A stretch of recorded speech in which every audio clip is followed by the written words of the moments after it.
किंतु दीति ने इसके लिए विशेष आग्रह किए और तब कश्यप मुनि ने उनको बतलाया कि देखो इस समय विशेष करके सारे जो ऐसे भूत प्रेत और शंकर जी अपने अनुचरों के साथ निकलते हैं और इसलिए गलत आत्माएं तुम्हारे गर्भ में आ सकती है और इसका परिणाम तुमको भोगना पड़ेगा। और यही हुआ। कालांतर में जब दीति ने 2 पुत्रों को जन्म दिया, जुड़वा, परंतु फिर भी उसमें हिरण्यकश्यप की आत्मा पहले गर्भ में प्रवेश की थी, इसलिए वो बड़ा हुआ और हिरण्याक्ष छोटा। ये 2 भाई दीति के गर्भ से जन्म लिए और हिरण्याक्ष जिसको अपनी शक्ति का बड़ा गर्व था, सबको चुनौती देता था, सारे देवताओं को। और एक बार उसने विभावरी में वायुदेव को चुनौती दी जो वृद्ध हो गए थे और फिर उन्होंने उनको बताया कि आपसे युद्ध करने के लिए वास्तविक रूप से वराह भगवान अवतरित हो चुके हैं, आप उनके साथ जाके युद्ध करो, मुझसे क्या ललकार करो। और फिर अंततः हिरण्याक्ष वराहदेव को जाकर के ललकारने लगा और फिर वराहदेव ने पृथ्वी को अपने नाक पर धारण किया और बाहर आए और हिरण्याक्ष के साथ युद्ध हुआ। हिरण्याक्ष को एक चपत मारी बाएं हाथ से, छोटी सी चपत, और हिरण्याक्ष मर गया। ये सुंदर वर्णन है। जब हिरण्याक्ष की मृत्यु हो गई तो उसकी पत्नी ऋषभानु अपने पुत्रों के साथ वहां विलाप करने लगी, रोने लगी, बहुत दुख था उसको। और उस समय हिरण्यकश्यप वहां पर आया और हिरण्यकश्यप ने उनको सांत्वना दी, ढांढस बधाया। और श्रीमद् भागवतम में बहुत सुंदर वर्णन है इस प्रकार से हिरण्यकश्यप अपनी भाभी को और अपने भतीजों को उस समय आत्मा और शरीर के अंतर का वर्णन करते हैं। जो भगवद गीता में भगवान श्री कृष्ण ने किया है वो हिरण्यकश्यप ने अपनी भाभी को सुनाया। सुंदर सुंदर उदाहरण प्रस्तुत की जो विलाप कर रही थी। उसको बताया कि वास्तविक रूप से हम सब का इस शरीर में जो जन्म है वो कुछ समय के लिए है और मृत्यु हमारे साथ जन्म लेती है। ये बात हिरण्यकश्यप ने उसने बताया कि इस प्रकार से समुद्र में बहते हुए तिनकों के समान हम एक साथ होते हैं और फिर अलग हो जाते हैं। हिरण्यकश्यप ने बताया, सुंदर सुंदर उदाहरण प्रस्तुत किए। और जो विलाप कर रही थी, रो रही थी, तो उनको ढांढस बधाने के लिए उन्होंने एक कथा सुनाई यमराज की। एक राजा था सुयज्ञ, सुयज्ञ नामक एक राजा था और उसकी पत्नियां भी उसके मृत्यु के बाद विलाप कर रही थी, रो रही थी और उसको जलाने के लिए अनुमति नहीं दे रही थी। They were not permitting her him to। और ये परिस्थिति हो गई कि शाम का वक्त भी निकल गया। Usually if someone dies in the morning before sunset he has to be cremated। शाम का वक्त भी निकल गया, दूसरे दिन सुबह हो गई। सुबह तो रात के वक्त स्वयं यमराज वहां पर आए छोटे बालक के रूप में। स्वयं यमराज श्रील प्रभुपाद जी लिखते हैं बालक के रूप में इसलिए आए कि जब कोई बालक दर्शन की बात बोलते हैं तो सब कोई बहुत ध्यान से सुनते हैं। If a small child speaks philosophy, everyone will be attentive। If elder people talk, यदि आज मैं बात करूं तो किसी को कोई मतलब नहीं है, लेने नहीं है, तो नॉर्मल है। छोटा बालक बात करेगा तो बहुत सब ध्यान देते हैं। तो यमराज स्वयं धर्मराज एक छोटे बालक के रूप में है और सुयज्ञ की पत्नियों को उन्होंने एक कहानी सुनाई, वन स्टोरी। ये कहानी थी एक कुलिंग पक्षी की, वन मेल बर्ड, एक कुलिंग नर कुलिंग पक्षी और एक मादा कुलिंग पक्षी। ये दोनों बहुत प्रेम करते थे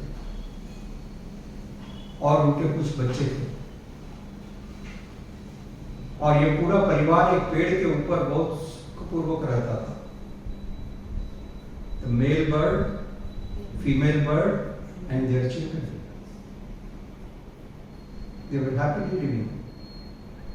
एक दिन एक शिकारी आया और उस शिकारी ने निशाना साधा। उसके निशाने में वो मादा चिड़िया आ गई।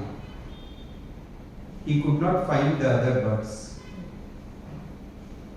किंतु मादा चिड़िया को निशाना छोड़ता लगा करके उसने तीर छोड़ा और ये तीर मादा चिड़िया को लगा। मादा चिड़िया तुरंत नीचे गिर के मृत्यु को प्राप्त की, died, instantaneous death without taking to the hospital.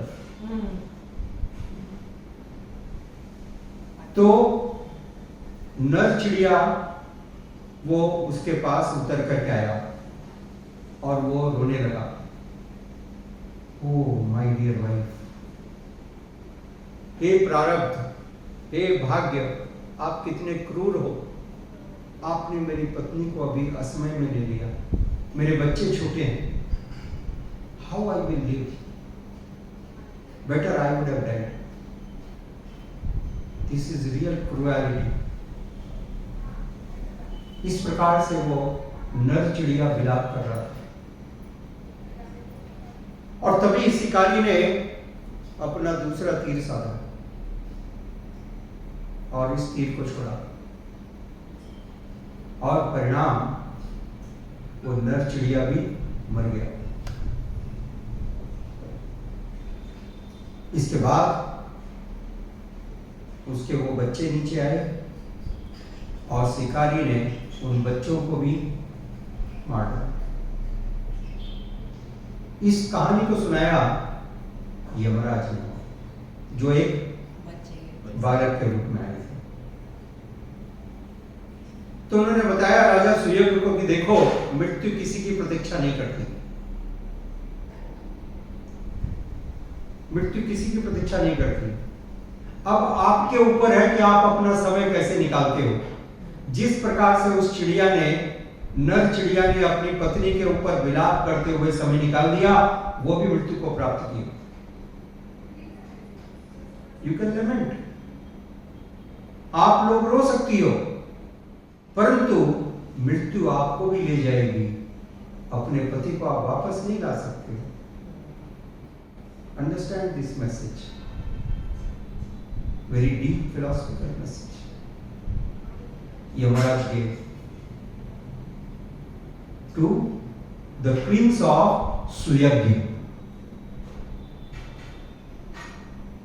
और इस कथा को सुन करके उसकी पत्नी ऋषभानु उसको ढांढस बंधा और उसके बाद हिरण्यकशिपु का अंतिम संस्कार किया गया। और फिर जैसा राक्षसगण करते हैं, दैत्यराज हिरण्यकशिपु ने प्रतिज्ञा ली, he took the vow, severe vow, मैं विष्णु के हृदय का रक्त पीऊंगा, I will drink the blood, I'll take the revenge of the death of my brother। और भगवान विष्णु उसके मनोभाव को जान गए और वो भगवान विष्णु उस समय अंतर्ध्यान होकर के उसके हृदय के अंदर प्रवेश करके उसी के हृदय के अंदर बैठ गए। इन हिज ओन हार्ट क्योंकि वो जानते थे कि ये मेरे को पूरी दुनिया में खोजेगा, परंतु अपने हृदय के अंदर नहीं खोजेगा। He look for the whole world, but he will never look into it. So this is the place should reset.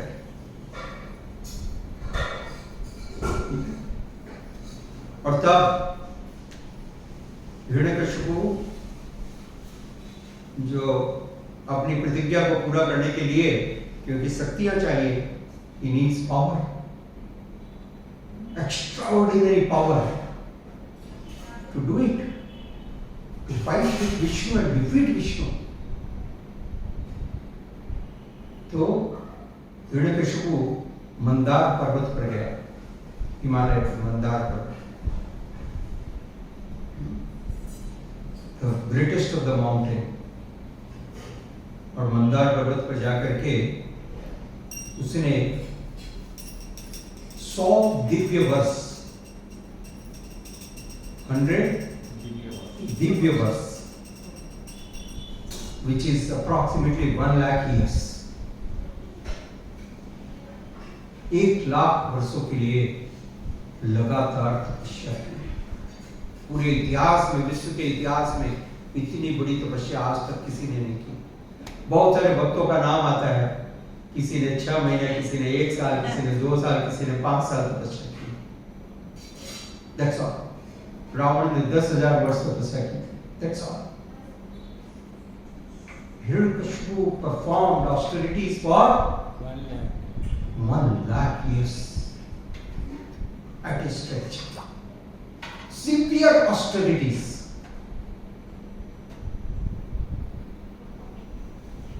सत्तर 70,000 वर्षों के बाद में हिरण्यकशिपु सिर्फ अपने पांव के पंजों पर खड़ा हो गया।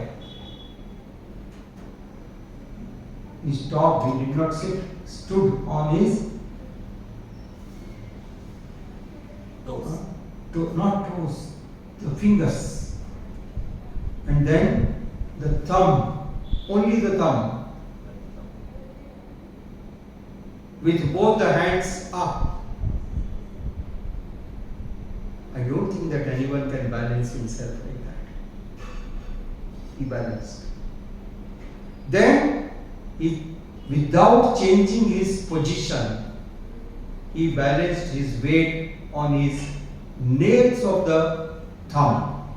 Just the nail, 2 nails. We don't know what is this austerity. No one can imagine. He balanced. He stopped breathing. No breathing. No inhale, no exhale. Stop breathing. Obviously no food, no water, nothing. क्योंकि वो हजारों वर्ष से एक ही जगह पर खड़े हुए था। आप जानते हो कि समय के साथ साथ जो पर्वत है वो मैदान बन जाते हैं और मैदान रेगिस्तान बन जाते हैं। So the place where he was performing this austerity, it became a huge mountain, lot of dust and dirt and accumulated, और फिर उसमें बहुत सारे कीड़े भी आ गए, so many worms, insects, ants. Then they started eating his skin.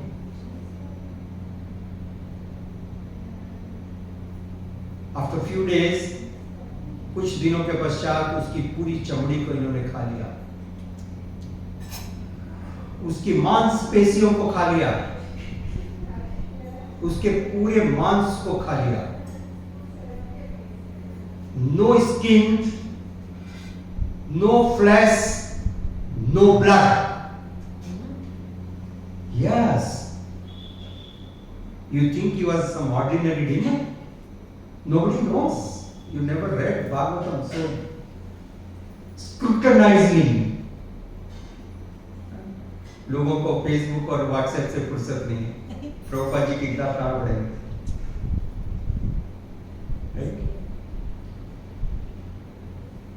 No flesh, no blood, no vessels, no breathing. He was such a great mystic. Hiranyakashipu ने अपने प्राणों को सिर्फ अपनी हड्डियों के अंदर बचा के रखा, only in his bones. Still he is continuing his तपस्या, और इतनी घोर तपस्या का परिणाम ये हुआ कि जहां वो तपस्या कर रहा था, जहां पर एक बहुत बड़ा रेत का पहाड़ हो गया था, big mountain, from the top of that mountain huge flames of fire started coming, huge flames, due to his tapa, उसकी तपस्या के प्रभाव से। और ये आग की लपटें पृथ्वी की विरजक की परत को भेद करके ऊपर के लोकों में जाने लगे, द हायर प्लैनेटरी सिस्टम, वो भी जलने लगे। They started feeling the heat. देवतागण Brahma ji के पास पहुंचे, हे ब्रह्मा, this is dangerous. यदि आप जल्दी जाकर के हिरण्यकशिपु को इस तपस्या से नहीं रोकोगे तो हम लोग ऐसे ही जल के मर जाएंगे। We'll die. We are going to die.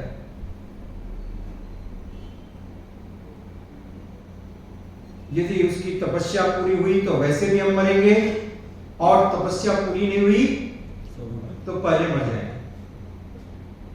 Death is there. Please save us. Please. Brahma ji ने कहा ठीक है, मैं प्रयास करता हूं। Ultimately the Supreme Lord has to save you. I'll pray to him. I'll request him.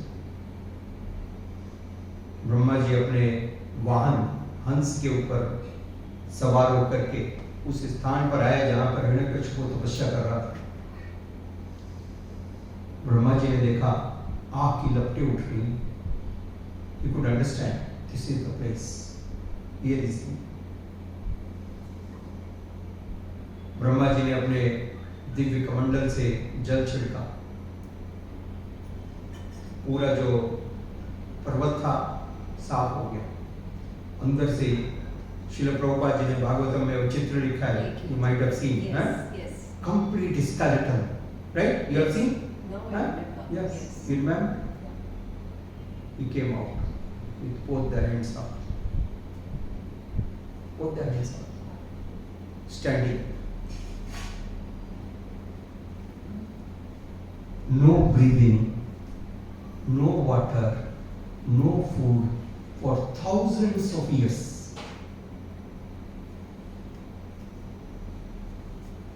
Brahma ji ने उससे पूछा, आपकी तपस्या पूर्ण हुई, मैं स्वयं आपके सामने प्रस्तुत हूं, आप चाहते थे, यू कैन आस्क, आप क्या चाहते हैं? हिरण्यकशिपु ने कहा, मैं अमर होना चाहता हूं, no not to die. Brahma ji ने कहा, ये वरदान मेरे लिए संभव नहीं, क्योंकि मैं भी मृत्यु हूं। After 100 years, after my 100 years, I also. So I cannot give you something which I am not having. इसके अलावा और कुछ भी मांग लो, जरूर दूंगा। तो हिरण्यकशिपु चतुर था, जैसे आजकल के वर्तमान युग में लोग चतुर होते हैं, इन चतुरों से ज्यादा चतुर। He was more cunning and smart and so-called smart, intelligent and shrewd.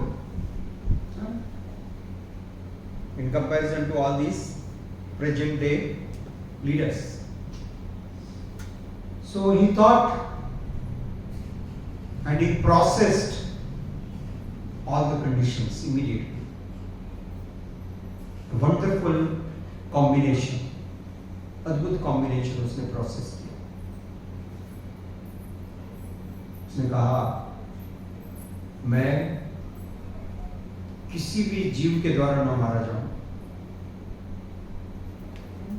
न कोई मनुष्य, न कोई पशु, न कोई पक्षी, न कोई सांप, न कोई राक्षस, न कोई गंधर्व. ब्रह्मा जी सब में हाँ करते रहे. Okay okay okay, I'll give you anything other than that. मैं उस किसी भी व्यक्ति के द्वारा नहीं बताया जाऊं, मारा जाऊं जिसकी रचना आपने की है.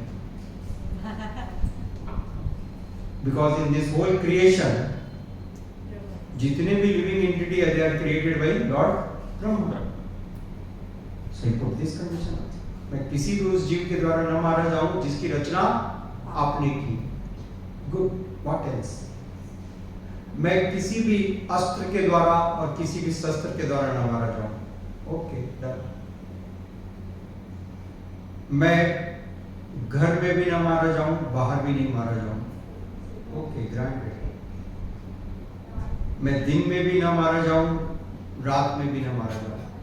Yes, accepted. मैं जीवित के द्वारा भी न मारा जाऊं और मृत के द्वारा भी नहीं.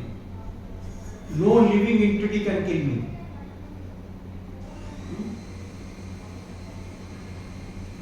And not by death. Okay, granted. You put so many class, so many conditions. मैं जमीन पर न मरूं, आकाश पे भी न मरूं. ब्रह्मा जी का ठीक है. ब्रह्मा जी ने भी कल्पना नहीं की. ब्रह्मा जी ने सोचा कि अब तो ये वास्तविक रूप से अमर हो गया, और उसने भी सोचा कि अब तो कोई ऐसी कोई आज तक के इतिहास में ऐसी कोई परिस्थिति नहीं बनती है कि मेरी मृत्यु हो जाए. No chance. तो अब मैं अमर हो चुका हूं. ब्रह्मा जी ने उसके शरीर पर दूसरी बार कमंडलू से जल डाला. इस बार जब जल डाला तो उसका शरीर एकदम हष्ट पुष्ट हो गया. Strong body, like gold. He became very strong. और ब्रह्मा जी को सारे आशीर्वाद दे करके, वरदान दे करके स्थान किए. और अब ये एकदम मत्त हो गया, इंटॉक्सिकेटेड, क्योंकि उसको मालूम था कि मेरे को इतने सारे वरदान मिल गए और अब ये सही समय है विष्णु की हत्या करने का. अब मैं उनको चुनौती दूंगा, जहां पर भी छुपे होंगे उनको सामने आना पड़ेगा, और तब मैं उनकी मृत्यु करूंगा, बदला लूंगा अपने भाई को. और वो खोजने लगा भगवान विष्णु को सारी सृष्टि के अंदर. कहीं नहीं मिल रहे. तो उसने एक इमरजेंसी मीटिंग बुलाई अपने सारे राक्षसों. देखो विष्णु कहीं छुप गए, और उनको यदि बाहर लाना है तो हमको एक काम करना पड़ेगा. शास्त्र में लिखा है नमो ब्रह्मण्य देवाय गो ब्राह्मण हिताय च. भगवान गौ और ब्राह्मण के रक्षक हैं. तो सबसे पहले एक गाय, ये ब्राह्मण, ये वैष्णव, ये भक्त, पूरी सृष्टि में जहां भी दिखते हैं उनका विनाश करो, उनकी हत्या करो. निश्चित रूप से उनको बचाने के लिए वो आएंगे, और जैसे ही वो आएंगे मैं अपना काम कर दूंगा. उसके पहले तुम लोग अपना काम करो. सारे राक्षस, उसके दैत्य वो पूरे उत्साह के साथ, शक्ति के साथ आवाज करते हुए निकले और उन्होंने देख देख करके जहां कहीं पर भी भक्त लोग, ऋषि मुनि, साधु, गाय, प्रसूता स्त्री, pregnant ladies started killing immediately, small infant babies, just killing. Horrible scene. Whole world was full. So many thousands, millions of deaths. Innocent people. और फिर उसने सोचा कि ये तो पृथ्वी हो गया, हो सकता है स्वर्ग में छुपे हुए। So let us, we will attack the planet heaven, स्वर्ग। और यदि हमने इंद्र को परास्त कर दिया तो सारे देवता अपने आप परास्त हो जाएंगे। This is the first step. So Hiranyakashipu called upon his army and they attacked the heavenly planets. उसके सेना, सामर्थ्य और शक्ति को देख करके इंद्र भयभीत हो गया। He was feared. टोटल सोच नहीं पाया मैं क्या करूं। और फिर वो अपने राजमहल के गुप्त द्वार से छुप करके निकल भागा। He just escaped to save his life because he could not face him. He could not face. So he left his palace. And then the whole palace was occupied by Hiranyakashipu and his army. अब इंद्र के महल में हिरण्यकश्यप की राजधानी बन गई। देवतागण भागते हुए हिरण्यकश्यप की पत्नी कयादु को बंदी बना लिया। उन्होंने देखा कि कयादु गर्भवती है, शी इज प्रेग्नेंट, और ये राक्षस इतना गंभीर है तो इसका पुत्र कितना दुष्ट होगा, बाद में हम इसको मार नहीं पाएंगे, बेटर अभी इसको मार दिया जाए, एक तो कम होगा। देवताओं ने उसको बंदी बना लिया और घसीटते हुए लेके जा रहे थे। तभी नारद मुनि वहां पर उपस्थित हुए। नारद मुनि ने उनको कहा, अरे मूर्खों, ये क्या कर रहे हो? देवताओं ने कहा, नारद ऋषि आपको नहीं मालूम ये कौन है? मुझे सब मालूम है, ये हिरण्यकशिपु की पत्नी है और इसके पेट में गर्भ है, बच्चा है। उन्होंने कहा, मुझे ये भी मालूम। तो देवताओं की और पूरी पृथ्वी की रक्षा के लिए हम चाहते हैं कि इसकी हत्या कर दी जाए। नारद मुनि ने कहा, नहीं। नारद मुनि ने कहा, तुम लोग पीछे हटो, तुमको यहां तक मालूम है और उसके आगे का इतिहास मुझको मालूम है। That is the difference. इसके पेट के अंदर जो बच्चा है वो महान भक्त है, भगवत भक्त है, इसलिए इसकी हत्या किसी भी तरह से नहीं की जा सकती, न्याय संगत नहीं। और देवतागण भी नारद मुनि का महत्व जानते थे, उनका गुरुत्व जानते थे। उनकी इच्छा नहीं थी, फिर भी नारद मुनि के सामने कहने पर वो सब 4 कदम पीछे हट गए। और तब नारद मुनि ने कयादु से कहा, चलो मेरे साथ। और कयादु को अपने आश्रम में लेके आए। And he gave shelter to Kayadu in his hermitage. अपने आश्रम में उन्होंने कयादु को शरण दी। और वहां पर कयादु के गर्भ में पल रहे उस पुत्र को नारद मुनि ने प्रतिदिन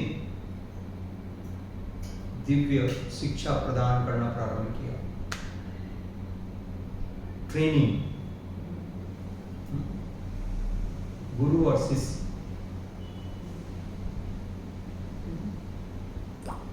जन्म के बाद नहीं, ये गर्भ के अंदर की बात। सारा जो वास्तविक रूप से संस्कार है वो गर्भ से ही प्रारंभ हो जाता है, इसलिए गर्भाधान संस्कार होता है। तो नारद मुनि के दिव्य संदेश, दिव्य वचन ध्यान पूर्वक उन कयादु के गर्भ में बैठा हुआ बालक सुनता प्रतिदिन, every day, with wrapped attention. This is how the embryo was developing. He was developing his consciousness. और समय आने पर कयादु ने इस बालक को जन्म दिया और तब तक हिरण्यकशिपु ने उसको खोज लिया। Yes, he is here. He came for rescue. He came for rescue. और उस आश्रम से अपनी पत्नी और पुत्र को लेके चला गया। Who can stop him? No. Shrimad Bhagavat में लिखा है कि यहाँ तक कि कभी कभी नारद मुनि को भी उसका गुणगान करना पड़ता था। हिरण्यकशिपु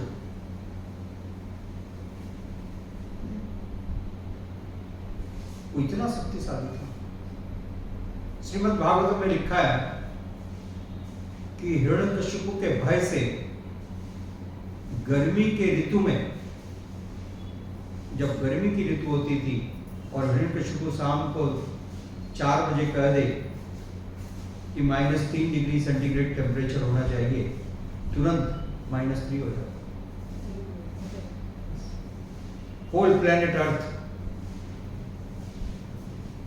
प्लेनेट अर्थ आपके बेडरूम का टेम्परेचर नहीं है। आप सब क्या करते हो, ज्यादा से ज्यादा अपना बेडरूम का एक टेम्परेचर, एक एयरपोर्ट का टेम्परेचर कंट्रोल करके बड़े खुश हैं हम, बड़े साइंटिस्ट हैं, बड़े व्यक्ति, right? We are controller. What controller you are? Hiranyakashipu आम के पेड़ को कहता कि अंगूर का मीठा फल दो, आम का पेड़ अंगूर का फल देता। Immediately he just no one could deny him, including Yamaraj. So powerful. बिना जोते हुए धरती माता पूरी फल प्रदान करती उसके भय से, इतना शक्तिशाली था। तो अब हिरण्यकशिपु ने सोचा कि मेरे पुत्र को अच्छी शिक्षा भी देनी पड़ेगी जिससे एक अच्छा राक्षस बने, राक्षस कुल का एकमात्र दीपक, because he had the only son। मेरे कुल का दीपक, नाम रोशन करना घर का है? तो अच्छी से अच्छी प्राइवेट स्कूल में भेजूंगा, गवर्नमेंट पाठशाला में नहीं भेजेंगे। तो उस समय पृथ्वी पर 2 सबसे बड़े गुरु थे, राक्षसों की दृष्टि से सबसे बड़े, शुक्राचार्य के पुत्र संड और अमर। तो उन्होंने उनको बुलाया, देखो ये आपको ऑनर है, अब मेरा पुत्र भी अन्य महान राक्षसों के पुत्रों के जैसे आपके गुरुकुल में पढ़ने आ रहा है। उन दोनों ने भी अपना सौभाग्य समझा। हम जरूर से आपकी सारी अपेक्षाओं को पूर्ति करेंगे, will fulfil all your desire, और आपके पुत्र को एक सर्वश्रेष्ठ राक्षस बना करके आपके सामने प्रस्तुत करेंगे जिस पर आप गर्व कर सको। You feel proud of you. Yes, हम आपके हृदय की इच्छाओं को पूरा कंप्लीट करेंगे, पूर्ति करेंगे। तो इस प्रकार से करके वो दोनों उनको ले करके गए अपने पाठशाला में, गुरुकुल में।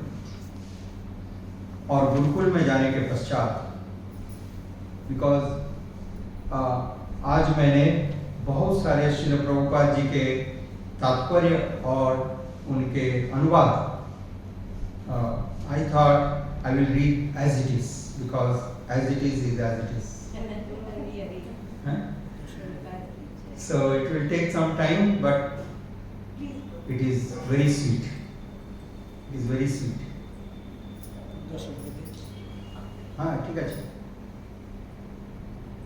तो जब प्रहलाद का वहां पर शिक्षण हो रहा था, जय श्री श्री जगन्नाथ बलदेव सुभद्रा माई की जय, जय श्री श्री लक्ष्मी नरसिंह भगवान की जय।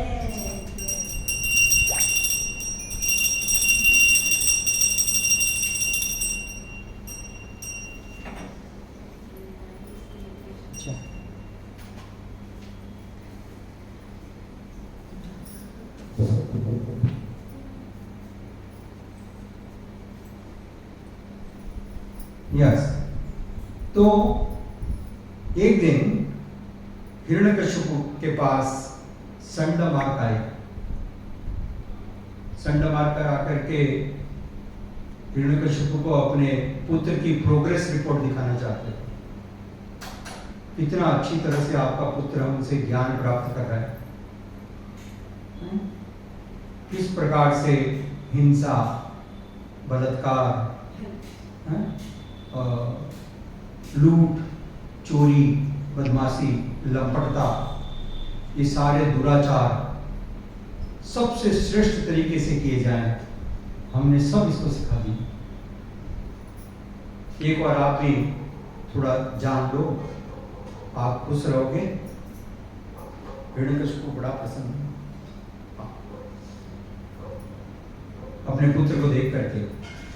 राज दरबार में बैठा था और आजकल होता है ना, हॉस्टल से बेटा आया, हॉस्टल में हायर एजुकेशन के लिए गया था। तो बेटा आया, बेटे ने प्रणाम भी किया, बिकॉज प्रहलाद महाराज एक ideal son, so he paid respect to the father.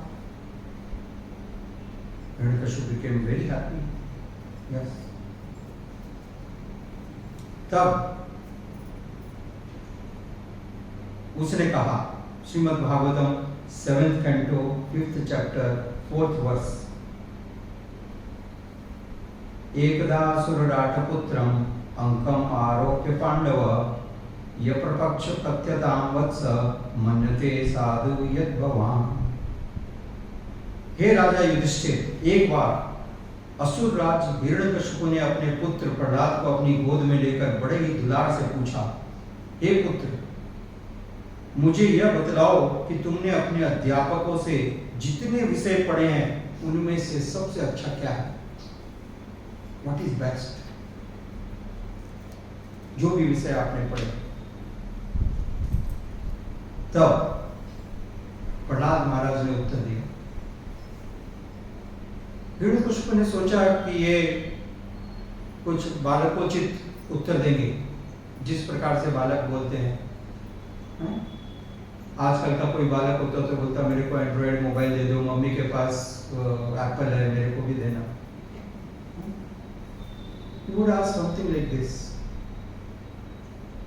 But Prahlad Maharaj ने कहा, श्री प्रहलाद उवाच, तदसाधु मन्ये सुरवर्य देहिनां सदा समुद्विग्न धियाम् असद्ग्रहात् इत्वात्मपाकं ग्रहान्धकूपं वनं गतो यत् हरिमाश्रयेत।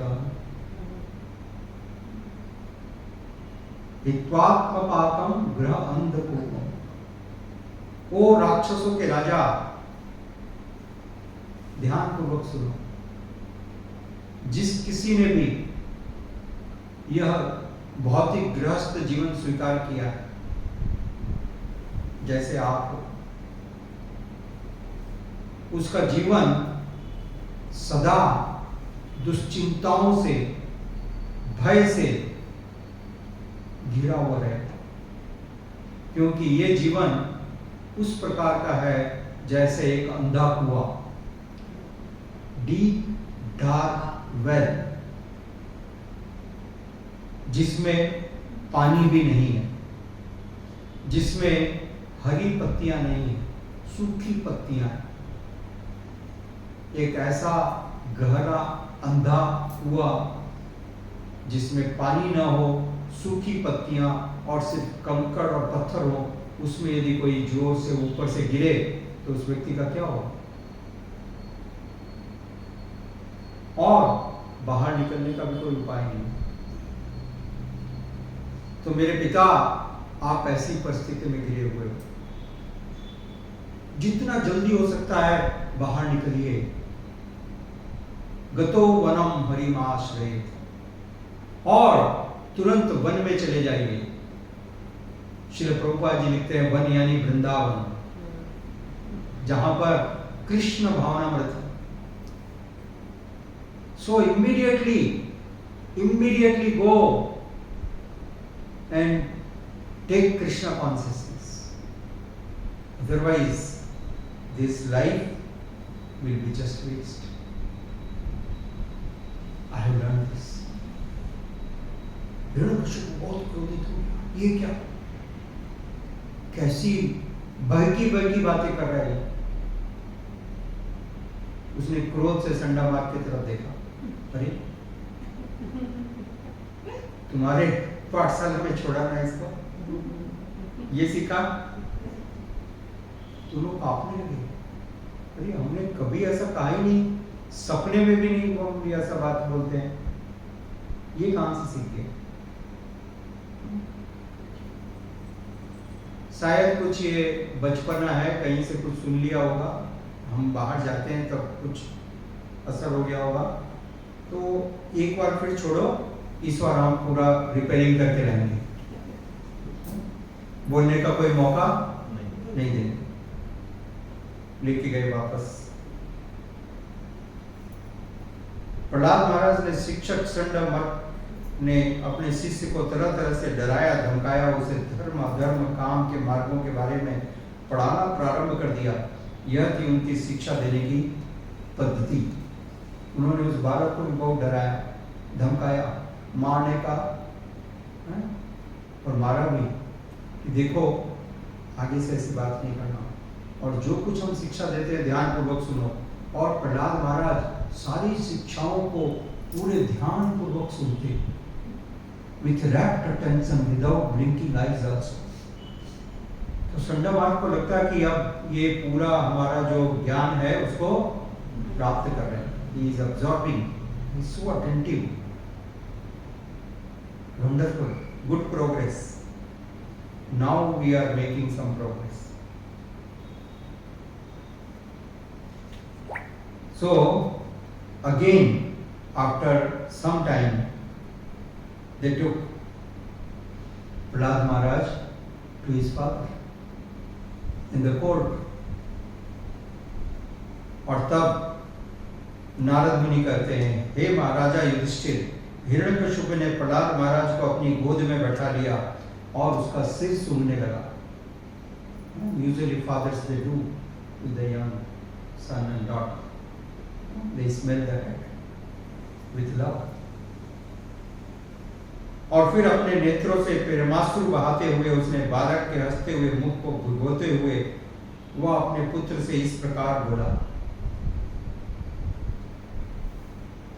हिरण्यकशिपु ने कहा, हे प्रहलाद मेरे पुत्र, हे चिरंजीवी, इतने काल से तुमने अपने गुरुओं से बहुत सारी बातें सुनी हैं, अब तुम उनमें से जिसे सर्वश्रेष्ठ समझते हो मुझे कह के सुनाओ। What is the essence of all? Time कम है, जल्दी बोलो, है? मेरे कानों में कुछ ठंडक हो। पिछली जो मेरा अनुभव था वो अच्छा नहीं था, परंतु अब ऐसी अपेक्षा है कि सारी कमियां दूर कर दी गई।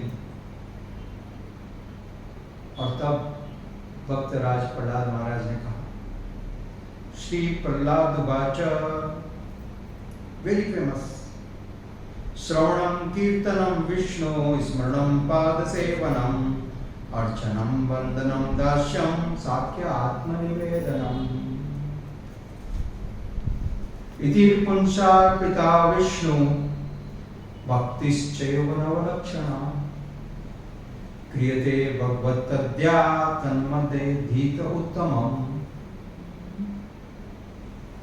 प्रहलाद महाराज ने कहा, भगवान विष्णु के पवित्र नाम, रूप, साज सामान, लीलाओं के विषय में सुनना और कीर्तन करना, उनका स्मरण करना, भगवान के चरण कमलों की सेवा करना, षोडश उपचार विधि के द्वारा भगवान की सादर पूजा करना, भगवान से प्रार्थना करना, उनका दास बनना, भगवान को सर्वश्रेष्ठ मित्र के रूप में मानना, उनको अपना सर्वस्व न्योछावर करना, अर्थात मनसा वाचा कर्मणा उनकी सेवा करना। शुद्ध भक्त की ये 9 विधियां स्वीकार की गई हैं। जिस किसी ने इन 9 विधियों के द्वारा कृष्ण की सेवा में अपना जीवन अर्पित कर दिया है, उसे ही सर्वाधिक विद्वान मानना चाहिए, क्योंकि उसने पूर्ण ज्ञान प्राप्त कर लिया है। उस व्यक्ति ने पूर्ण ज्ञान प्राप्त कर लिया है जो इन 9 विधियों के द्वारा भगवान की सेवा करते हैं। यह है सर्वश्रेष्ठ ज्ञान। प्रहलाद महाराज के ऐसा कहते ही हिरण्यकशिपु, उसके शरीर में जैसे आग लगने लगी, ट्रम्बलिंग। ये मेरे साथ इतना बड़ा धोखा किया गया है। संडमार्ग तुम लोग जीवित छोड़ने के काबिल नहीं। तुम लोग ब्राह्मण के पुत्र हो, मेरे गुरु के पुत्र हो, परंतु तुम ब्राह्मण कहलाने के योग्य नहीं। तुम ब्रह्म बंधु हो। You are like Brahmana, you are not Brahmana. So to tell someone Brahma Bandhu is a very big disgrace. Big disgrace. And I would not hesitate to kill you. Yes. इतने क्रोध में भर के हिरण्यकशिपु की तरफ देख रहा था, वो लोग कांपने लगे। उन्होंने कहा, नहीं नहीं नहीं, आप हमारे ऊपर जरा भी लांछन मत लगाइए, हमने ऐसा कुछ भी नहीं किया है, हम खुद आश्चर्य में हैं, और आपके बेटे के कारण दूसरे लोग भी बिगड़ जा रहे हैं। मेरा सारा स्कूल खराब हो गया, शिक्षाएं हम देते हैं और बच्चे लोग इनसे प्राप्त कर रहे हैं। मैं कुछ सिखाता हूं, वो लोग कुछ और कर रहे हैं।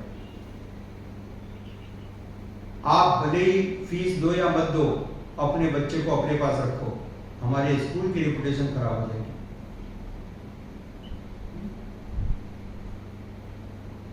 इतनी भयानक परिस्थिति आ चुकी है। हिरण्यकशिपु ने कहा, नहीं, एक मौका और देता हूं। नाना प्रकार के साम दाम दंड भेद सबका उपयोग करो, सबका उपयोग करके इसको एक श्रेष्ठ राक्षस बना करके मेरे सामने लेकर के आओ, क्योंकि यही मेरी एकमात्र आशा की किरण है, मेरे कुल का दीपक है। तो संडमार्ग फिर से प्रहलाद को लेके गए बड़ी आशा के साथ।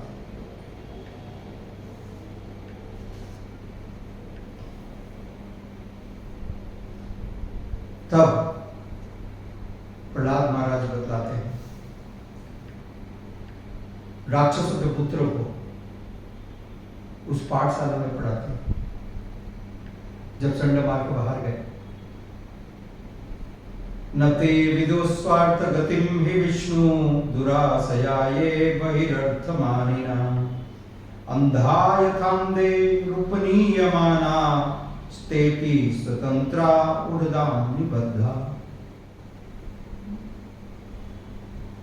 जो लोग भौतिक जीवन के भोग की भावना द्वारा दृढ़ता से बंधे हैं और जिन्होंने अपने ही समान व्राह इंद्रिय विषयों से आसक्त अंधे व्यक्ति को अपना नेता या गुरु स्वीकार कर लिया है,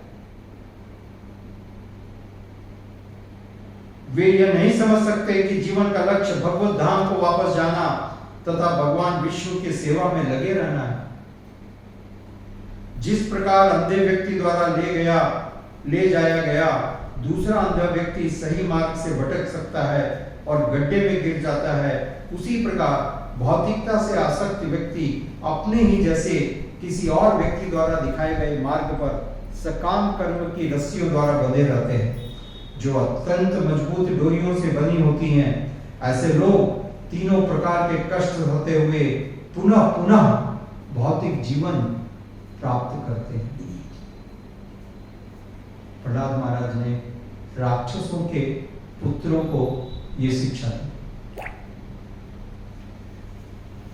प्रहलाद महाराज कहते हैं, नेषां मतिस्त्वां दुरुक्रमांग्रम स्पर्शन अनर्थ पगमो यदर्थ महीयसानां पादरजोभिषेकं निष्किंचनानां न वृणीत यावत्।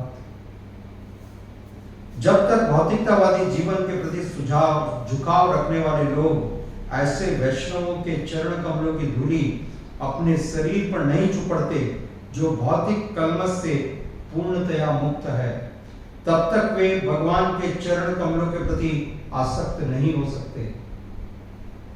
जिनका यशोगान उनके अपने असामान्य कार्यकलापों के लिए किया जाता है, केवल कृष्ण भावना भावित बनकर इस प्रकार से भगवान के चरण कमलों की शरण ग्रहण करके ही मनुष्य भौतिक कलमश से मुक्त हो सकता है। सब राक्षसों के पुत्रों ने समझाया कि हमको ये बात समझ में नहीं आ रही है, आप ये कह रहे हो। तो प्रहलाद महाराज ने कहा, ये बात समझ में नहीं आएगी आपको, क्या बड़े से बड़े साधुओं को ऋषियों को भी समझ में नहीं आएगी जब तक महान भक्तों के चरणों की धूल से स्नान न कर ले, तब तक कुछ समझ में नहीं आएगा। यह है मंत्र प्रहलाद महाराज कहते हैं। क्योंकि समय की बड़ी कमी है, इसलिए मैं आपसे बहुत ही शॉर्ट में बात करते हुए आगे चल रहा हूँ, अन्यथा इसके लिए कम से कम it should be a minimum 8 hours class. It's so nice, so wonderful. Srila Prabhupada, so many commentaries, but due to the time factor, I am not reading the commentary.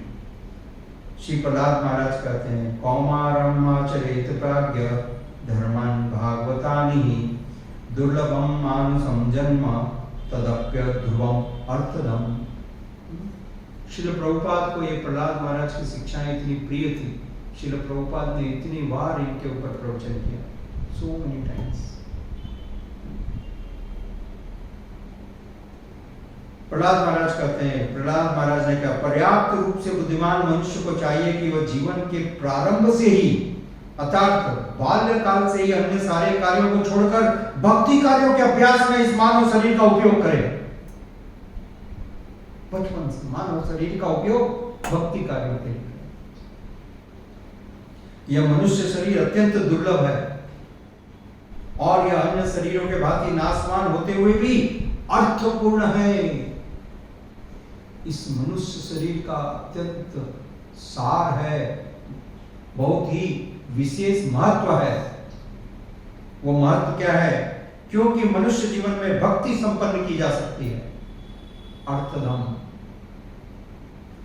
यदि निष्ठा पूर्वक किंचित भी भक्ति की जाए तो पूर्ण सिद्धि प्राप्त हो सकती है। This is great in the human form of life. Prahlad Maharaj राक्षसों के पुत्रों को शिक्षाएं दे रहे हैं। इसलिए संडा मार्ग बहुत दुखी हो गए। हमारे सारे कार्य पे इसने पानी फेर दिया। अरे ये तो हुआ, ऐसा हुआ, पर सारे बच्चों को भी बदल दिया। सारे के सारे बच्चे भी हरे कृष्णा करने लगे।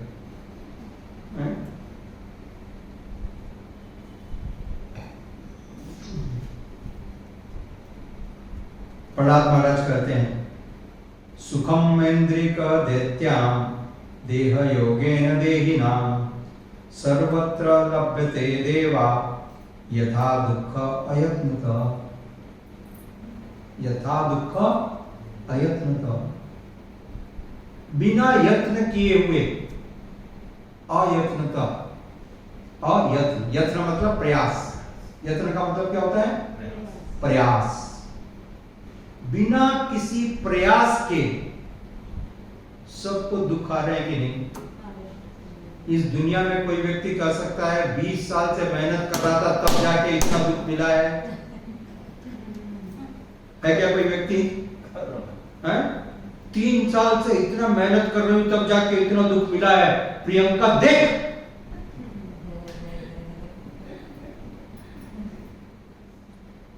कोई व्यक्ति ऐसा बोलता है? रात दिन एक कर दिया मैंने तब इतना दुख मिला है? कोई कहता है? प्रहलाद महाराज बताते हैं, किसी ने आज तक यत्न नहीं किया, अयत्नता। अयत्नता, बिना किसी प्रयास के इस संसार में सभी लोग दुख प्राप्त कर रहे हैं, क्योंकि ये उनके प्रारब्ध में लिखा है। ठीक उसी प्रकार से यदि आपके प्रारब्ध में सुख लिखा हुआ है तो चद्दर नहीं कंबल ओढ़ करके सो जाइए, जरूर मिलेगा। उसके लिए भगवत भक्ति को मत छोड़िए। सारी दुनिया पे बुखार चढ़ा हुआ है और ये दुनिया वालों को नहीं, भक्तों को ज्यादा बड़ा बुखार है। ये बुखार भक्तों के समाज में है, समझ गए? So called devotee. प्रभु मेरे को एक पार्ट टाइम मिल गया, मेरे को एक्स्ट्रा टाइम मिल गया, मेरा कुछ प्रोग्राम आ रहा है, मेरा कुछ अभी व्हाट्सएप और फेसबुक कर रहा हूं, ठीक है, इससे क्या होगा? थोड़ा भागवतम पढ़ने के लिए टाइम नहीं, थोड़ा जब जो है शाम को करूंगा, लेटे लेटे घुमा लूंगा, मंदिर नहीं आ सकता, सेवा करने के लिए बड़ा मुश्किल है। ऑलरेडी मैं इतना कर रहा हूं।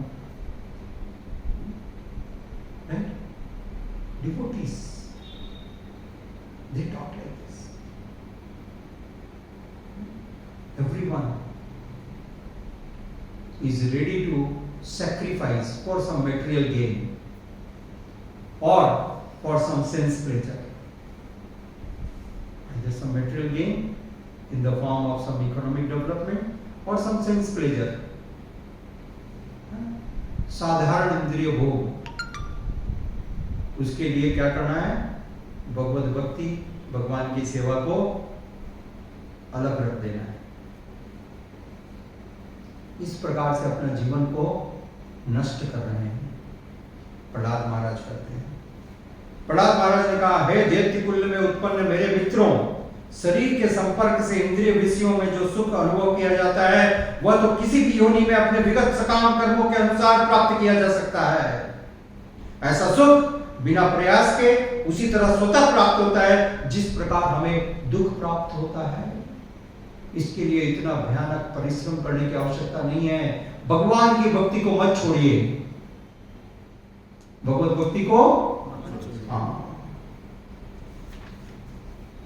श्री प्रहलाद महाराज कहते हैं, बहुत सुंदर तरीके से प्रहलाद महाराज समझाते हैं राक्षसों के पुत्रों को। यहां तो मनुष्य के पुत्रों से बात कर रहे हैं, राक्षस के पुत्र भी समझ गए, परंतु इनसे थोड़ा प्रॉब्लम है। प्रहलाद महाराज कहते हैं, प्रत्येक व्यक्ति की अधिकतम आयु 100 वर्ष है। हायर साइड में। How much? 100 years। किंतु जो व्यक्ति अपने इंद्रियों को वश में नहीं कर पाता, उसकी आयु आधे से आधे वर्ष तो रात्रि के 12 घंटे अज्ञान में सोते हुए बीत जाती है। हाफ 50 years 100 में से। आजकल आप कह सकते हो कि भाई नहीं, हम 12 घंटे नहीं सोते हैं, तो 8 + 4.5 टीवी के और मोबाइल के, राइट? चला गया हाँ? पूरा 50, 100 में से 50 और ऐसे में उस व्यक्ति की आयु केवल 50 वर्ष रह जाती है। आगे वो बताते हैं, मनुष्य अपने बाल्यकाल के सुकोमल अवस्था में जब कभी मोहग्रस्त होता है तो 10 वर्ष बिता देता है। वो ऐसे ही चले जाते हैं बचपन के।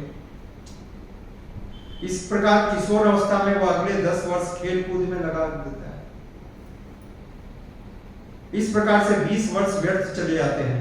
और इसी तरह से वृद्धावस्था में जब मनुष्य अक्षम हो जाता है तो वह भौतिक कार्यकलाप भी संपन्न नहीं कर पाता और उसके 20 वर्ष वैसे निकल जाते हैं। तो बचा क्या है? बताइए। इस प्रकार से बहुमूल्य मनुष्य जीवन जो कि भगवत धाम की सीढ़ी है, वो पूरा व्यर्थ हो जाता है। ये मेरे से नाराज होने की कोई बात नहीं है। प्रहलाद महाराज ने लिखा है, मैं सिर्फ पढ़ के सुना रहा हूँ एज इट इज। क्या कर रहा हूँ? Without commentary. तो आप नाराज होकर भी कुछ फायदा नहीं है। प्रहलाद महाराज आगे लिखते हैं, जिसके मन तथा इंद्रियां वश में नहीं है, वह तृप्त कामेच्छाओं तथा प्रबल मोह के कारण पारिवारिक जीवन में अधिकाधिक आसक्त होता जाता है। ऐसा पागल मनुष्य, क्या लिख रहे हैं? ऐसा पागल मनुष्य के जीवन के शेष व्यर्थ भी व्यर्थ हो जाते हैं, क्योंकि वह इन वर्षों में भी अपने को भक्ति में नहीं लगा पाता। यस। भला ऐसा मनुष्य जो अपने परिवार के प्रति अत्यधिक स्नेहिल हो और जिसके हृदय में सदैव उनकी आकृतियां रहती हो, वह किस तरह उनका संग छोड़ सकता है? विशेषकर पत्नी सदैव दयालु और सहानुभूतिपूर्ण होती है और अपने पति को सदैव एकांत में प्रसन्न करती है। भला ऐसा कौन होगा जो अपनी प्रिय तथा स्नेहिल पत्नी की संगति को त्याग करता हो? छोटे छोटे बालक तोतली बोली बोलते हैं जो सुनने में अत्यंत मधुर लगती है और उनके पिता सदैव उनके मधुर शब्दों के विषय में सोचते रहते हैं। वह भला उनका संग किस तरह से छोड़ सकते हैं? किसी भी मनुष्य को अपने वृद्ध माता पिता, अपने पुत्री तथा पुत्रियों से अत्यंत प्रेम होता है। पुत्री अपने पिता की अत्यंत लाडली होती है और अपनी ससुराल में रहते हुए भी वह अपने मन में, उनके मन में बसी होती है। भला कौन है जो इस संग को छोड़ेगा? इसके अतिरिक्त भी घर में अनेक अलंकृत साज सामान होते हैं, अनेक पशु तथा नौकर भी रहते हैं। भला ऐसे आराम को कौन छोड़ना चाहेगा? Who will like to give up? कोई भक्ति निवास क्यों? आसक्त गृहस्थ उस रेशम के कीड़े की तरह है। आसक्त गृहस्थ कैसा है? रेशम के कीड़े की तरह है, जो अपने चारों ओर धागा बुनकर अपने को बंदी बना लेता है और फिर उससे निकल पाने में असमर्थ रहता है। क्या करें प्रभु? है? तो मेरे को मालूम पड़ता है, कुछ मत करिए।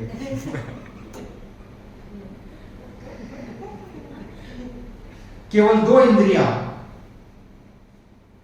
प्रहलाद महाराज कह रहे हैं, केवल 2 इंद्रियां, कामेंद्रियां और जीव की तुष्टि के लिए मनुष्य भौतिक दशाओं में बंध जाता है। कोई इससे कैसे बचे? प्रहलाद महाराज कह रहे हैं, राक्षसों के पुत्रों को। आगे प्रहलाद महाराज कहते हैं, अत्यधिक आसक्त मनुष्य यह नहीं समझ सकता कि वह अपना बहुमूल्य जीवन अपने परिवार के ही पालन पोषण में व्यर्थ बिता दे रहा है। वह यह भी नहीं समझ पाता कि मनुष्य जीवन का जो परम सत्य के साक्षात्कार के लिए उपयुक्त है उद्देश्य अनजाने में ही विनष्ट हुआ जा रहा है। फिर वह इतनी चतुरता और सावधानी से देखता रहता है कि दुर्व्यवस्था के कारण एक भी दमड़ी का नुकसान न हो जाए। क्या चिंता है? एक भी दमड़ी।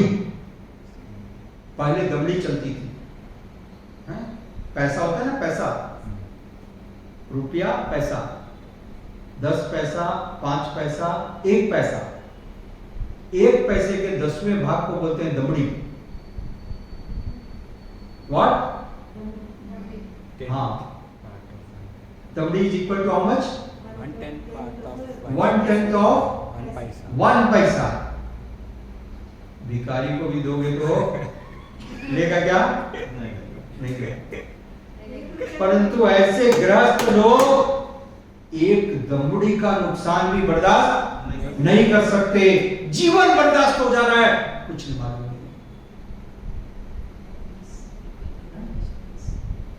राइट? ठीक है भाई, 1 पैसे के लिए नहीं सोचते होंगे, 100 रुपये 1000 रुपए के लिए तो सोच रहे हैं ना। अल्टीमेटली सोच किस लिए रहे हैं? पैसों के लिए। भगवत भक्ति के लिए कौन सोच रहा है? You get the point? No. Prahlad Maharaj is saying that these people, they are so much concerned for a loss of small money, small amount of money also, they are very concerned. कुछ भी waste नहीं होना प्रभु, कुछ भी waste नहीं होना। उनको सब जगह वेस्ट दिखाई देता है। प्रभु थोड़ा फूल आज एक्स्ट्रा आया, वेस्ट हो गया। चावल ज्यादा बन गया था, वो वेस्ट हो गया। दाल 200 ग्राम एक्स्ट्रा थी, ये वेस्ट हो गया। मेरा जीवन वेस्ट हो रहा है, ये समझ में नहीं आता। कभी ये समझ में आया क्या? आया कभी? मेरा जीवन वेस्ट हो रहा है, दूसरी बार नहीं मिलेगा। मिलेगा क्या? मालूम नहीं है? मालूम नहीं। चिंता ही नहीं है। ये मेंटल प्रभु जी इधर बैठ के बकरा उठाता है। समझा? मैं नहीं कह रहा हूँ, मैं तो डरता हूँ आप लोगों से आजकल। मैंने बोलना बंद कर दिया, इसलिए एज इट इज पढ़ रहा हूँ। This is as it is. If I read the commentary it will be dangerous. Very dangerous. क्योंकि ये सब लाइन तो आपको भागवत में कहीं दिखाई नहीं देती है। आप लोग तो अच्छा अच्छा मीठा मीठा कथा करते हो व्हाट्सएप पे, फेसबुक पे, है? पर तो जिसको जो खोजना होता है उसको वो मिलता है। Right? I am reading from this as it is. This is not my right. Page numbers are there, all the flags. Yes. एक दमड़ी खो जाए। इस प्रकार यद्यपि संसार में आसक्त व्यक्ति सदैव 3 प्रकार के कष्ट सहता रहता है, किंतु वह संसार के प्रति अरुचि नहीं पैदा कर सकता। He does not develop a distaste for this material world till the end of his life. यदि कोई मनुष्य पारिवारिक भरण पोषण के कर्तव्यों के प्रति अत्यधिक आसक्त होने के कारण अपनी इंद्रियों को बस में नहीं कर पाता, तो उसका मन सदैव इसी में डूबा रहता है कि धन का संग्रह कैसे करें, कैसे ज्यादा धन जमा हो।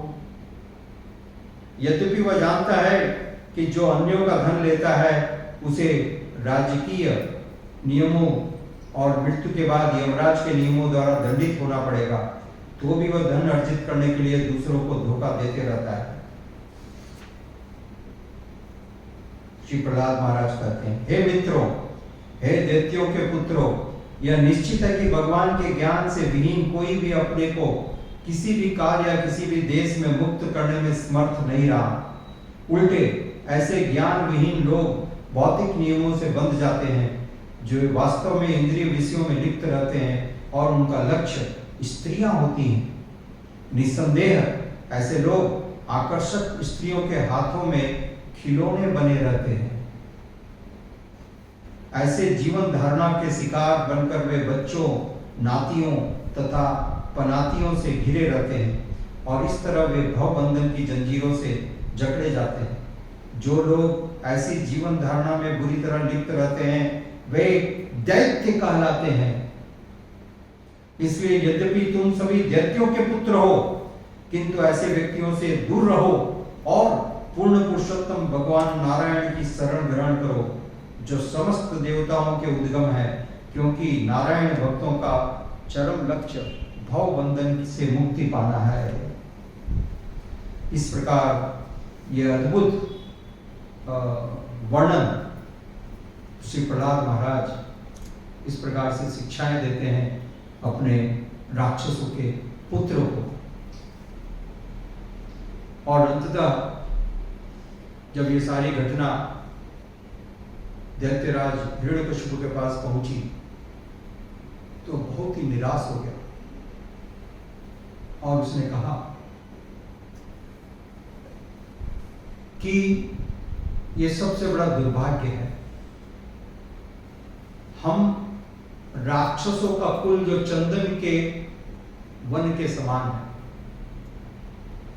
our dynasty of demons which is like sandalwood trees, इस चंदन के जंगल में ये एक कटीला झाड़ पैदा हुआ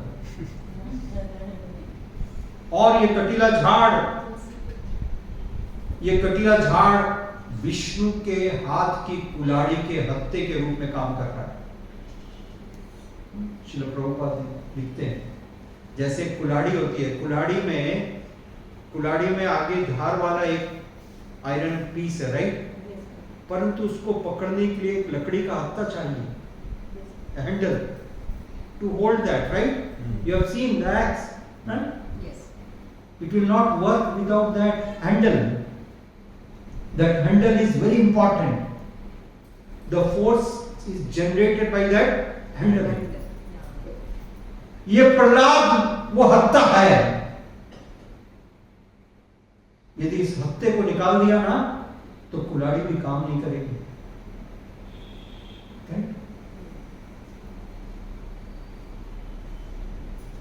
दैत्यराज हिरण्यकशिपु ने कहा यदि शरीर के किसी भाग में घाव हो जाए और वो घाव नासुर बनने वाला हो तो अच्छा है कि उस भाग को काट दिया जाए जिससे कि नासुर का जहर पूरे शरीर में न फैले। The poison will not spread in the whole body. Although this Prahlad is my son, but in these situations it is better. It's better that we kill him. We must kill him, although he is my son. Because all the hopes are gone. His intelligence is spoiled. उसकी बुद्धि विनाश हो चुकी है, भ्रमित हो चुकी है। और फिर हिरण्यकशिपु ने अनेक प्रकार के प्रयत्न किए प्रहलाद की हत्या के लिए। समय के अभाव के कारण, और शायद आप लोगों ने इतनी बार सुने हैं, yes, so he made so many attempts, put them with the poisonous snakes, जहरीले सांपों के साथ उनको छोड़ दिया। और तब भी प्रहलाद महाराज उन सांपों के हृदय में निवास करने वाले भगवान का दर्शन कर रहे थे।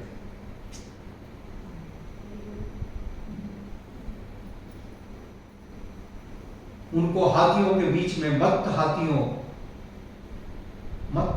के बीच में छोड़ दिया। प्रहलाद महाराज निर्भीक रहे। उनको पहाड़ की चोटी से फेंका गया।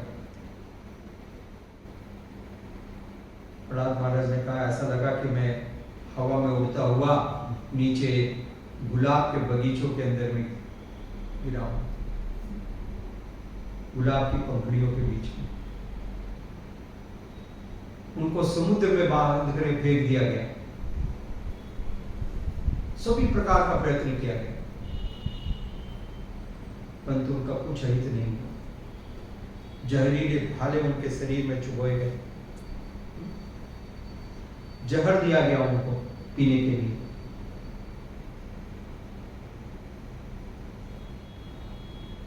But he was always confident and always completely devoted to the Supreme Lord.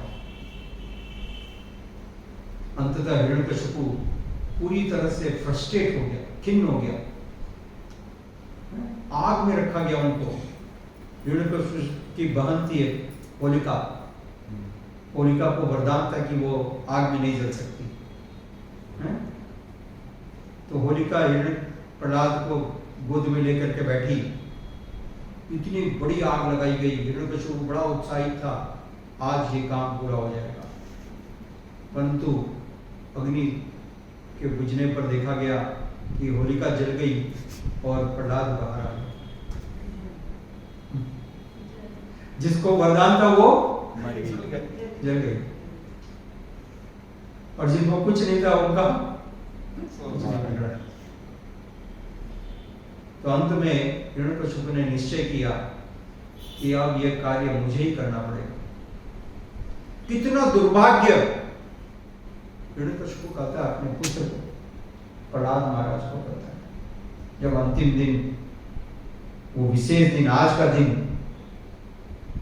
आज के दिन शाम के समय राजमहल में हिरण्यकशिपु ने अपने पुत्र को कहा, कितना दुर्भाग्य, मेरे को तुम्हारे दुर्भाग्य पे रोना आ रहा है। प्रहलाद महाराज, श्रील प्रभुपाद जी लिखते हैं, उसने दुर्भाग्य क्यों कहा? क्योंकि हिरण्यकशिपु सोच रहा था कि मैं पूरे तीनों लोकों का स्वामी हूं, अथाह संपत्ति, I am the king, emperor, so much power, so much wealth, सब कुछ, और ये मेरा एकमात्र वारिस है। और अपनी गलती से अपने पांव पर कुल्हाड़ी मार रहा है, मेरे को नाराज करके मेरी संपत्ति के दाखिले से बेदखल हो जाएगा। इससे बड़ा दुर्भाग्य क्या हो सकता है? राइट? यस और नो? एनी पर्सन, पूरे विश्व में किसी भी व्यक्ति से पूछो, यही उत्तर देगा। श्रील प्रभुपाद जी ने लिख दिया। परंतु श्रील प्रभुपाद जी अपनी कमेंट्री भी लिखते हैं, उस मूर्ख को यह नहीं मालूम था कि ये प्रहलाद सबसे बड़े सौभाग्यवान हैं, क्योंकि स्वयं भगवान इनकी रक्षा कर रहे हैं। इसलिए उनको दुर्भाग्य क्यों बोल रहे हो? हालांकि हिरण्यकशिपु ने उनको दुर्भागा कहा, तुम्हारी बुद्धि मारी गई, तुम्हारी मति मारी गई, अभी भी समय है, विचार करके बोलो, सोचो, एक बार अपने वक्तव्य को बदल दो, मैं तुम्हें अपना लूंगा। मेरी शरण स्वीकार करो। आखिर इतना तुमको ये जो बल है, इतना पावर है, कहां से आ रहा है? मेरे सामने ऐसा बात कर रहे हो। यमराज की इतनी सामर्थ्य नहीं है। यमराज मेरी आंखों में आंखें डाल करके बात नहीं कर सकता है। जिस यमराज से पूरी ब्रह्मांड कांपती है, वो मुझसे कांपता है। और तुम छोटे से बच्चे हैं, तो मेरे सामने बात कर रहे हो, तर्क करते हो, चुनौती भी देते हो। कहां से आ रहा है ये पावर? प्रहलाद महाराज ने कहा, ये पावर वहीं से आ रहा है जहां से आपके पास आ रहा है। और अब हिरण्यकशिपु को और ज्यादा गुस्सा आया। तुम्हारे कहने का अर्थ है कि मेरा पावर मेरा नहीं है, कहीं और से आ रहा है? This is mine, I have done, this is mine, yes, unconquered. I am the original source of all power. Prahlad Maharaj ने कहा नहीं,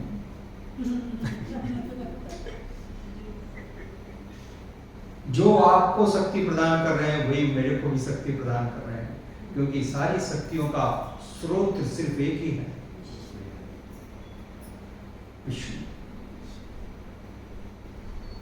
ऐसा सुनने से हिरण्यकशिपु का क्रोध कई गुना बढ़ गया। अब तो हद हो गया, सर फटा जा रहा है। किस विष्णु की बात करते हो? डरपोक, कायर, कभी सामने नहीं आता, छुपा हुआ है, कहीं नहीं दिखता, कहां पर है? बुलाओ। हर जगह है। मेरे को दुख है, शायद आपको अपना चश्मा चेंज करना पड़ेगा, पावर बढ़ गया है, दिखाई नहीं दे रहा आपको, मेरे को तो सब जगह दिखाई दे रहा है। Yes, everywhere. कहां नहीं है? Bewildered. How my father is not able to see? I am able to see. Hiranyakashipu ने चुनौती देते हुए पूछा, इस खंबे में भी है? हाँ।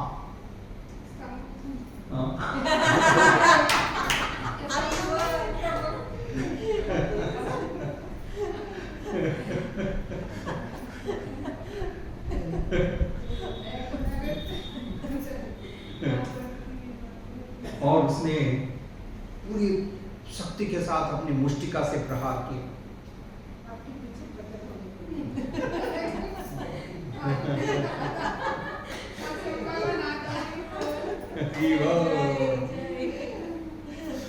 और तब भयानक गर्जना प्रारंभ हुई, भयानक गर्जना, ऐसी गर्जना की जिससे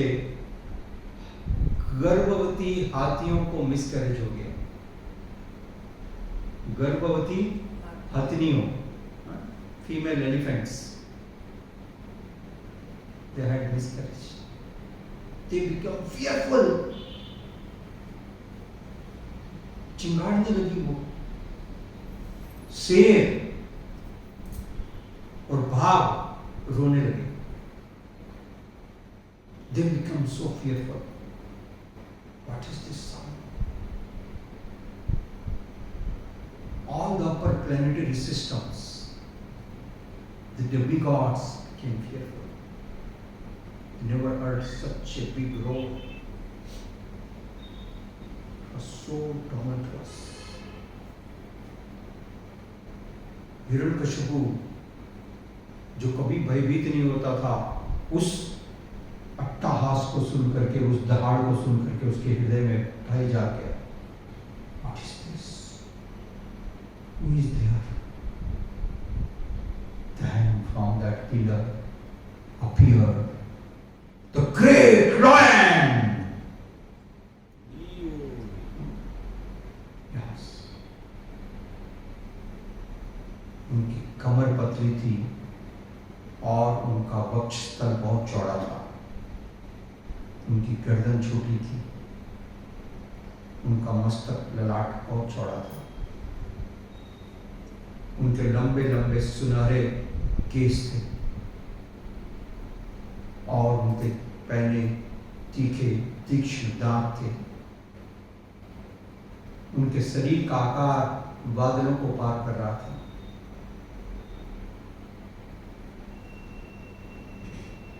उनका सारा शरीर वज्र के समान प्रतीत हो रहा था।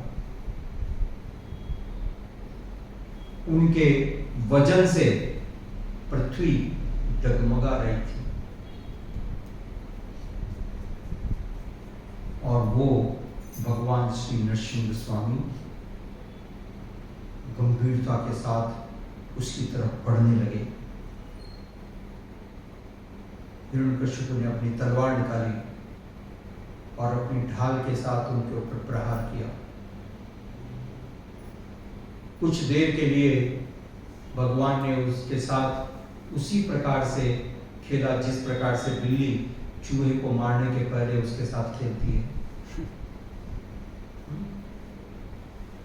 और हिरण्यकशिपु को कई बार ऐसा विश्वास हुआ कि मैं अब जीतने वाला हूं, मेरी विजय होने वाली है। परंतु अंततः भगवान श्री नरसिंहदेव ने उसको अपने पंजों में पकड़ लिया। अस्त्र भी नहीं था, शस्त्र भी नहीं था, और पंजों में पकड़ करके राजमहल के दरवाजे की तरफ बढ़ने लगे। अंदर भी नहीं थे, बाहर भी नहीं थे। दहलीज पे जाकर के उन्होंने हिरण्यकशिपु को अपने जंघाओं पर रखा, जो न धरती थी न आकाश था, न धरती थी न आकाश था, न सुबह का वक्त था न शाम था, न घर था न बाहर था। न उन्होंने कोई अस्त्र लिया न शस्त्र लिया, न किसी जीवित से न किसी मृत से, क्योंकि उन्होंने अपने नाखून के द्वारा उसको विदीर्ण किया। नाखून न तो जीवित है न मृत है। The nails are neither living nor dead. If they are dead, then why they are growing?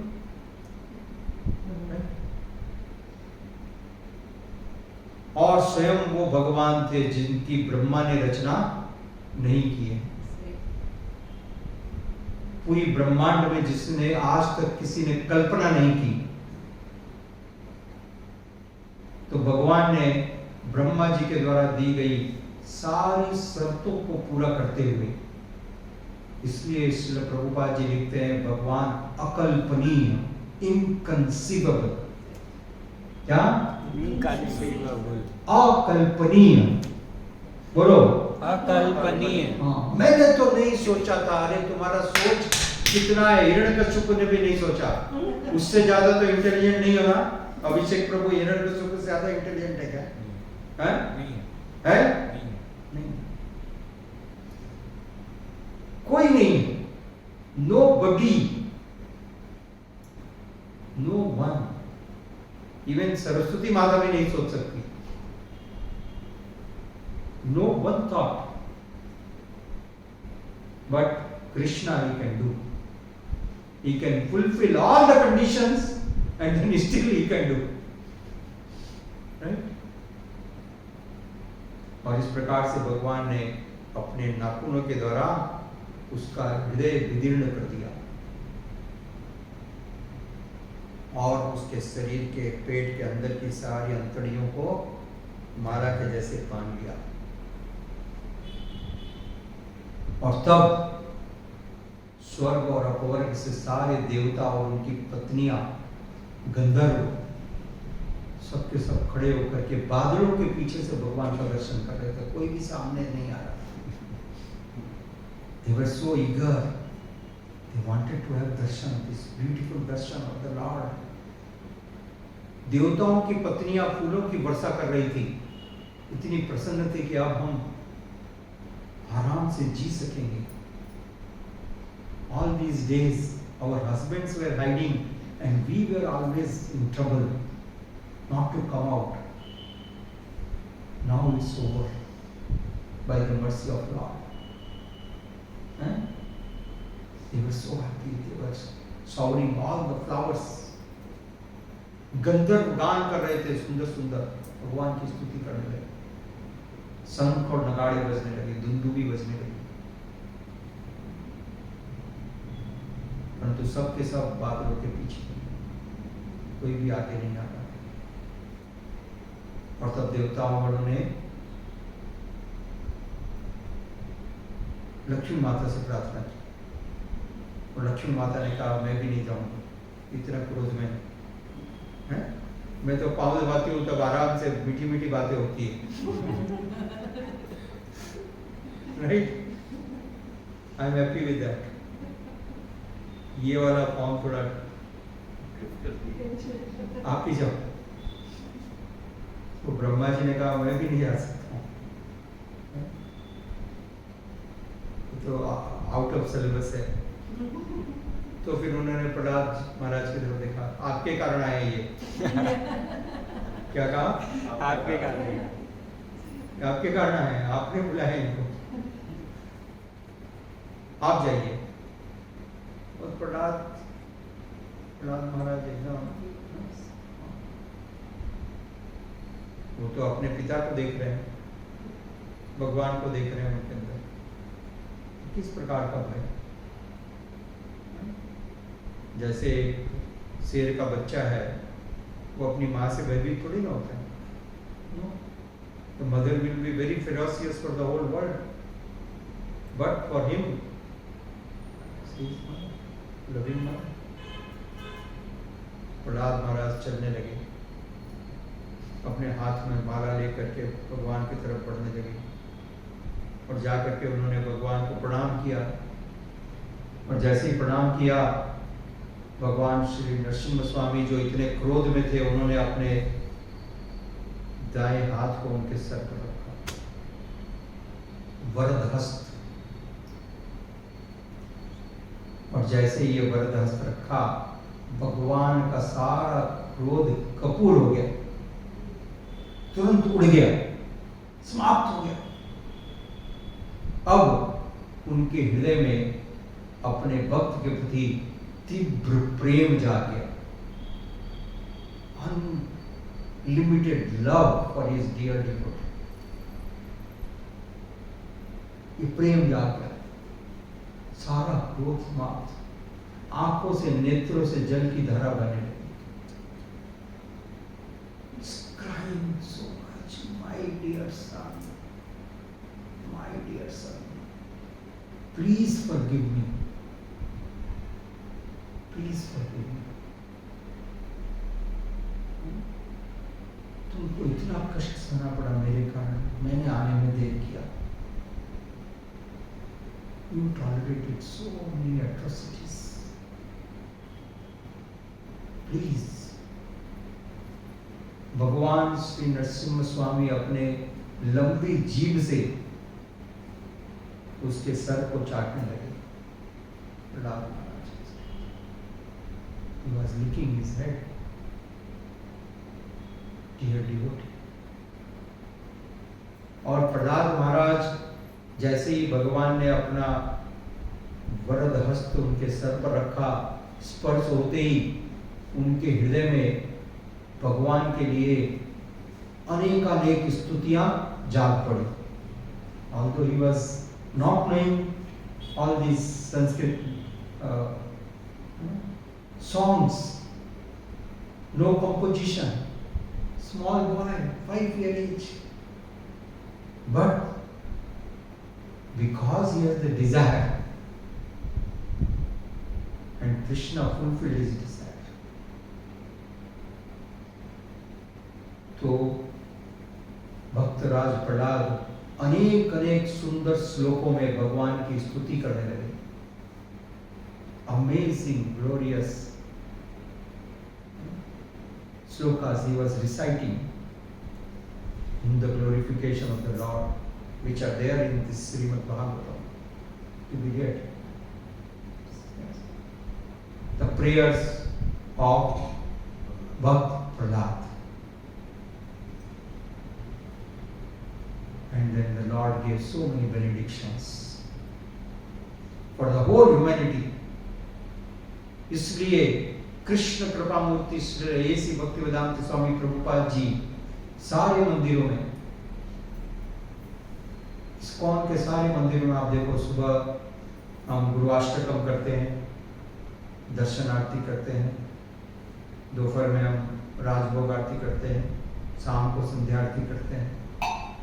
But each time we sing Narsimha prayer. Morning we sing Narsimha prayer, Rajbhog we sing Narsimha prayer, evening Aarti we sing Narsimha prayer. Each time we sing Narsimha prayer.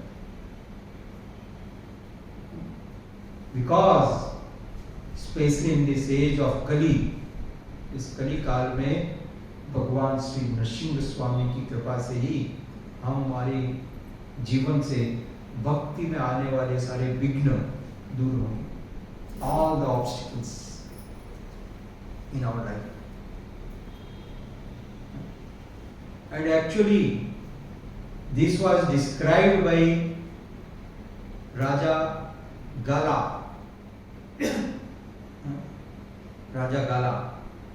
राजा गाला वो था जब ब्रह्मा जी आए ब्रह्मलोक से पुरोहित के रूप में।